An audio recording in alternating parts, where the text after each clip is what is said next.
দর্শক, কক্সবাজারের উখিয়া রোহিঙ্গা ক্যাম্প থেকে পাহাড় ধস নিয়ে সর্বশেষ খবর জানাচ্ছেন সহকর্মী মুজিবুর রহমান।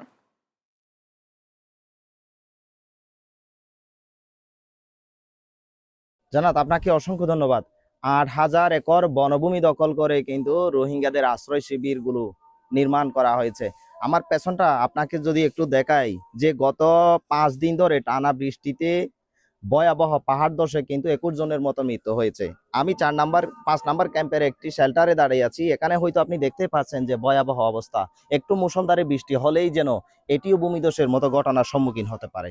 তবে বিশেষজ্ঞরা বলছেন যে এই যে পাহাড় কেটে পাহাড়ের পাদদেশে এবং পাহাড়ের চূড়ায় পাহাড়ের পাদদেশে যে আশ্রয় শিবিরগুলো নির্মাণ করা হয়েছে, এগুলো যেন প্রকৃতির নির্মম বিচার।